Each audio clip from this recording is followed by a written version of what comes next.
बिस्मिल्लाहिर्रहमानिर्रहीम। अस्सलाम वालेकुम स्टूडेंट।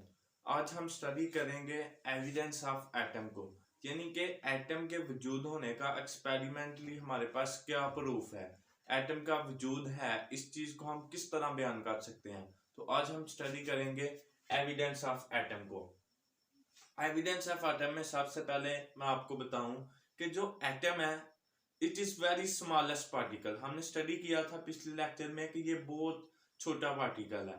तो एटम के एविडेंस में सबसे पहले है it is not possible actually to see the atom, यानी कि एक्चुअली ये नहीं पॉसिबल कि हम एटम को देख सकें, but the nearest possibility to its direct evidence is by using an electron microscope।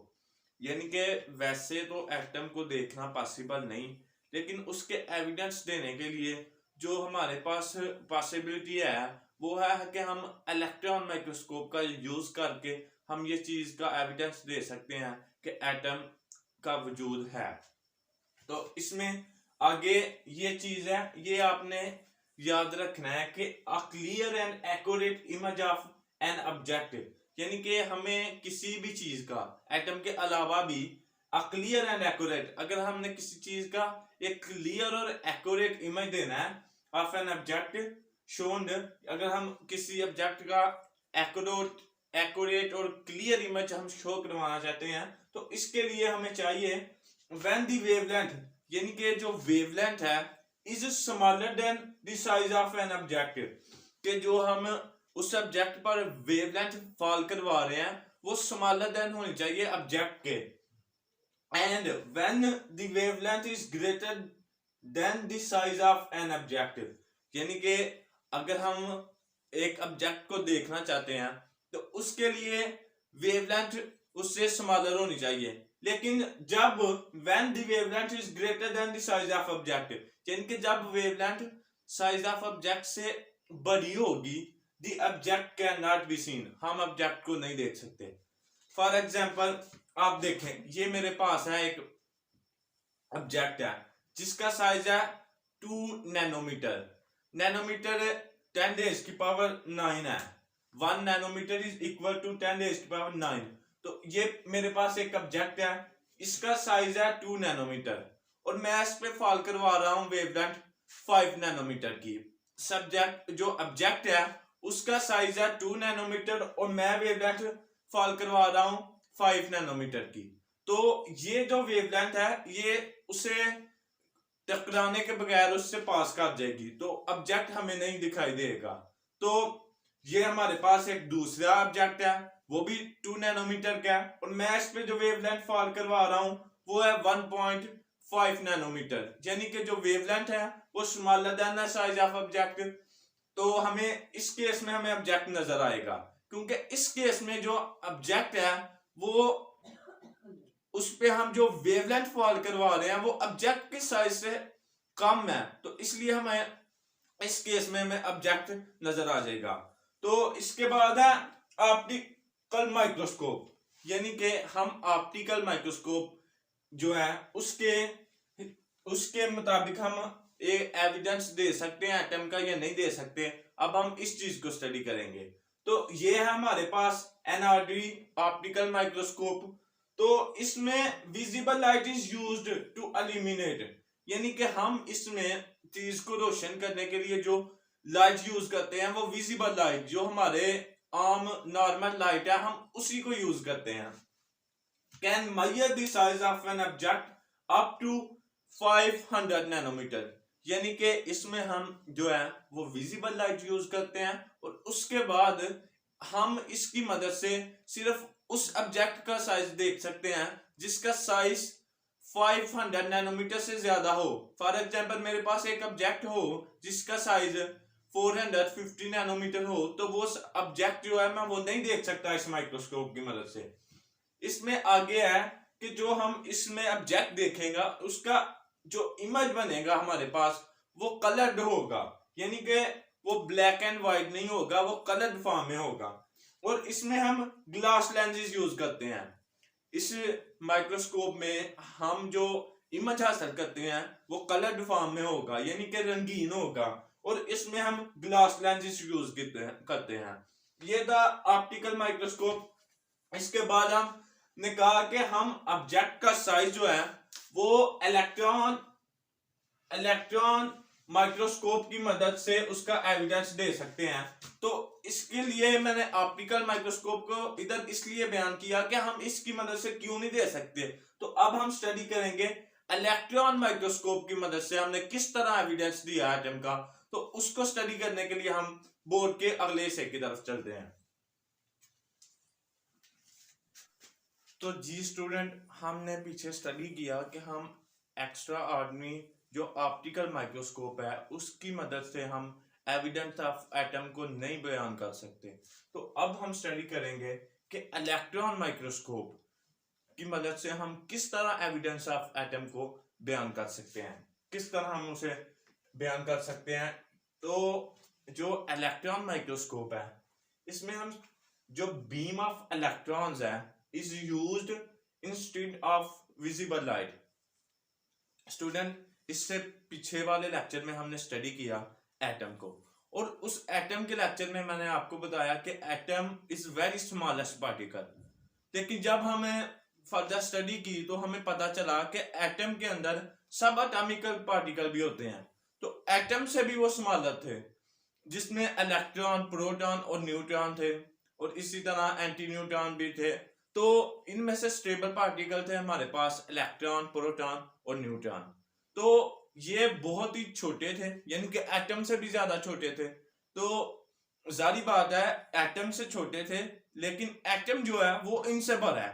तो इसलिए जो हम इधर माइक्रोस्कोप यूज कर रहे हैं इलेक्ट्रॉन माइक्रोस्कोप, तो इसमें इलेक्ट्रॉन की बीम जो होती है वो used instead of visible light, यानी कि beam of electron is used instead of visible light. हमने पीछे वाली माइक्रोस्कोप ऑप्टिकल माइक्रोस्कोप जो थी उसमें हमने विजिबल लाइट को यूज किया, लेकिन इधर विजिबल लाइट की जगह इलेक्ट्रॉन की बीम यूज करते हैं। तो इलेक्ट्रॉन का साइज बहुत छोटा होता है, लेकिन एटम से जो एटम का साइज है वो इलेक्ट्रॉन से बड़ा होता है। तो इसके लिए जो इस वाला केस है इसमें हमें एटम का एविडेंस हासिल होगा। तो the object of the size of an atom, यानी कि वो ऑब्जेक्ट जो जिनका साइज एटम जितना या एटम है, can be observed in electron microscope, यानी कि वो तमाम ऑब्जेक्ट जिनका साइज इलेक्ट्रॉन यानी कि एटम जितना है या एटम से बराबर है या उससे छोटा है, वो हम इलेक्ट्रॉन माइक्रोस्कोप की मदद से हम देख सकते हैं। इसकी जो रिजॉल्विंग पावर है, यानी कि ये किन ऑब्जेक्ट को देख सकती है, इसकी रिजॉल्विंग पावर है 0.2 नैनोमीटर। यानी कि अगर ऑब्जेक्ट 0.2 नैनोमीटर का हो तो वो हम इस माइक्रोस्कोप इलेक्ट्रॉन माइक्रोस्कोप में हम उसे देख सकते हैं। तो इसके बाद है इसमें मोनोक्रोम इमेज होगा। मोनोक्रोम यानी कि ब्लैक एंड व्हाइट इमेज हमें शो होगा। पीछे वाली ऑर्डिनरी ऑप्टिकल माइक्रोस्कोप के केस में हमने देखा कि उसमें जो इमेज हासिल होता था वो कलर्ड फॉर्म में होता था, वो रंगीन होता था, लेकिन इस केस में जो इमेज हासिल होगा वो ब्लैक एंड व्हाइट होगा। तो इसमें मैग्नेटिक लेंस यूज किए जाते हैं। स्टूडेंट, पीछे वाली ऑप्टिकल माइक्रोस्कोप में हमने ग्लास लेंसेज यूज किए, लेकिन इस केस में मैग्नेटिक लेंस यूज करते हैं और बीम ऑफ इलेक्ट्रॉन्स को हम इस्तेमाल करते हैं। तो इसलिए जो इलेक्ट्रॉन माइक्रोस्कोप है ये हमें एक एविडेंस ऑफ एटम देने में, बयान करने में कामयाब रहती है। तो नीचे है ग्रेफाइट का जो फोटोग्राफ हमने हासिल किया था इलेक्ट्रॉन माइक्रोस्कोप की मदद से। तो ये देखें, ये मेरे पास एक ग्रेफाइट का मैंने जो फोटोग्राफ हासिल किया था इलेक्ट्रॉन की मदद से हमने, वो मैंने शो किया है। तो इसमें आप देखें हमारे पास ब्राइट बैंड नजर आ रहे हैं, यानी कि इसमें जो ब्राइट बैंड है वो कार्बन के हैं। आपको पता है ग्रेफाइट जो है वो कार्बन की एक शक्ल है। तो जब हमने the electron microscope shows a photograph, जब हमने इसकी मदद से एक फोटोग्राफ शो करवाया of a piece of a graphite, यानी कि हमने ग्रेफाइट कार्बन है, तो जब हमने ग्रेफाइट का एक फोटोग्राफ पीस शो करवाया which has been magnified about 15 million times। यानी कि ये जो फोटोग्राफ आपको नजर आ रहा है कि हमने 15 मिलियन टाइम्स इसको ना मैग्नीफाई किया, इसको जूम किया, तो फिर हमें ये नजर आया। एक तो हमने इलेक्ट्रॉन की बीम की मदद से इसे वेवलेंथ इसकी इस्तेमाल करके हमने इसे देखा और फिर इसे हमने 15 मिलियन टाइम इसको जूम किया और फिर हमारे पास ये जो है ना ये फोटोग्राफ हासिल हुआ। कह रहा है द ब्राइट बैंड, यानी कि इसमें जो ब्राइट बैंड हमें नजर आ रहे हैं are the layer of carbon, यानी कि इसमें जो आपको ब्राइट कलर नजर आ रहा है ये है लेयर ऑफ कार्बन, ये कार्बन की लेयर है। तो ये था एक एटम का एविडेंस। इसके बाद एक्सरेज वर्क है, यानी कि in 20th century x-rays work are shown, यानी कि जो 20th सेंचुरी थी उसमें एक्सरेज एनालिसिस आई और हमने उससे वर्क किया। तो हमने उसकी मदद से डायमीटर, रेडियस, मासेस वगैरह ऑफ एटम हमने स्टडी की है। तो इसमें चलते हैं। सबसे पहले स्टूडेंट ये बात आप याद रखना, फॉर एग्जांपल मेरे पास ये एक एटम है, ये एक एटम है, तो इसका इधर से लेके इधर तक का जो डिस्टेंस होगा इसे हम डायमीटर कहते हैं। और इसी तरह इसका जो हाफ है, यानी कि ये इसके भ्रूण शेल से लेके ये इसके न्यूक्लियस तक का जो है इसे हम रेडियस कहते हैं। तो इसकी मदद से एक्सरे एनालिसिस की मदद से हमने डायमीटर ऑफ एटम्स को फाइंड किया जो कि 0.2 नैनोमीटर था। और अगर हमें इसे मीटर में लिखें तो ये 2 ज़रब 10⁻⁻10 मीटर होगा और जो 10⁻⁻10 मीटर है ये इक्वल होता है हमारे पास एंगस्ट्रम के। तो इसलिए हम इसे 2 मल्टीप्लाई 10⁻⁻10 मीटर और इसे हम 2 एंगस्ट्रम और इसके अलावा हम इसे 0.2 नैनोमीटर भी कह सकते हैं। इसके बाद है रेडियस। रेडियस में हमने इधर देखा कि जो रेडियस है वो डायमीटर से हाफ होगा, तो इन्हीं सब को हम हाफ कर दें तो ये इसका रेडियस हो जाएगा। फॉर एग्जांपल ये देखें कि इधर हमने कहा कि जो डायमीटर है वो 2 मल्टीप्लाई 10⁻⁻ मीटर है, तो इधर हो जाएगा 1 मल्टीप्लाई 10⁻⁻10 मीटर हो जाएगा। तो इधर हमने कहा था कि 2 एंगस्ट्रम, इधर 1 एंगस्ट्रम हो जाएगा। इधर हमने कहा 0.2 नैनोमीटर, तो इधर 0.1 नैनोमीटर हो गया। इसके बाद है हमारे पास मासेस, मासेस ऑफ एटम। वैसे तो हम मासेस को स्टडी करते हैं एटम की, लेकिन इनके मासेस किस रेंज में होंगे? वैसे तो हम पीरियोडिक टेबल में इसके मुख्तलिफ हर एटम के लिहाज से मुख्तलिफ मासेस को स्टडी करते हैं, लेकिन इधर हम बता रहे हैं कि इनकी रेंज किस में होगी, यानी कि कहां से कहां तक इनकी रेंज होगी।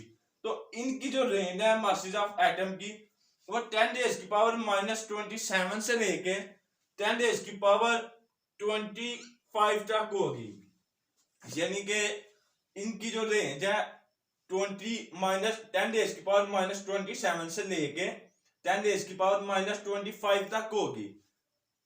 ये जो मैं बता रहा हूं ये इनकी केजी में है, अगर हम किलोग्राम में इसे फाइंड करें तो ये है, लेकिन हम अगर इसे ग्राम में करें तो सिंपल है, आपको पता है जब भी किलोग्राम में हो और उसे हमने ग्राम में चेंज करना हो तो हम इसके लिए मल्टीप्लाई 10⁻³ करेंगे, तो ये चेंज होकर 10⁻24 से लेकर 10⁻22 केजी हो जाएगी, ग्राम हो जाएगा। इधर केजी था, इधर ये केजी था और इधर ग्राम हो जाएगा। इसके बाद हम अगर इसे मिलीग्राम में करना चाहें तो अगेन मल्टीप्लाई करेंगे 10⁻³ से, तो उसके बाद इनकी रेंज हो जाएगी 10⁻21 से लेके 10⁻19 मिलीग्राम हो जाएगा। ये थे इसके मासेस। ये तो मैंने आपको इनके मासेस बताए केजी में, ग्राम में और मिलीग्राम में, लेकिन आपने देखा होगा कि जो हम मासेस स्टडी करते हैं पीरियोडिक टेबल में वो AMU में होते हैं। तो जो AMU है वो 1 AMU is equal to 1.66 multiply 10⁻27 kg के इक्वल होता है। ये वाली जो वैल्यू है ये एमसीक्यूज के लिए बहुत इंपॉर्टेंट है, ये आपने अपने माइंड में रखनी है। तो इसके बाद मैं आपको एटम के आइडिया देने के लिए अगर मैं आपको ये एक फुल स्टॉप शो करवा रहा हूं, इस फुल स्टॉप में तकरीबन 2 मिलियन ऑफ एटम्स हैं, यानी कि जो ये फुल स्टॉप है it contain 2 million of atoms. इससे आप इमेजिन कर सकते हैं कि एटम का साइज कितना छोटा होगा। और अगर हम इस सिंगल ड्रॉप ऑफ वाटर यानी कि एक ड्रॉप ऑफ वाटर को देखें तो it contain 3 trillion of molecules, यानी कि इसमें 3 ट्रिलियन मॉलिक्यूल्स हैं। और आपको पता है कि वाटर के मॉलिक्यूल्स में 3 एटम होते हैं, तो इसका मतलब ये हुआ कि इसमें 9 मिलियन ऑफ एटम्स हैं। तो इसी तरह ये तो आइडिया था कि एटम कितना है। तो अगर हमें आइडिया हासिल करना हो कि जो न्यूक्लियस है वो कितना है, तो फॉर एग्जांपल आप इस तरह गैस कर दें कि अगर हम एक फुटबॉल के स्टेडियम के दरमियान में एक फुटबॉल रख दें, ठीक है, और उस फुटबॉल को उसका न्यूक्लियस माने और वो जो सारा स्टेडियम है यानी कि एटम इतना बड़ा है कि हम इस केस में उसे स्टेडियम जितना इमेजिन कर रहे हैं, और उसमें न्यूक्लियस का साइज हम इमेजिन करने के लिए उसके सेंटर में अगर हम एक फुटबॉल रख दें तो वो हमारा न्यूक्लियस होगा। तो ये था आज का हमारा लेक्चर जिसमें हमने एविडेंस ऑफ एटम को स्टडी किया। इसके बाद हम नेक्स्ट लेक्चर में मॉलिक्यूल्स को स्टडी करेंगे।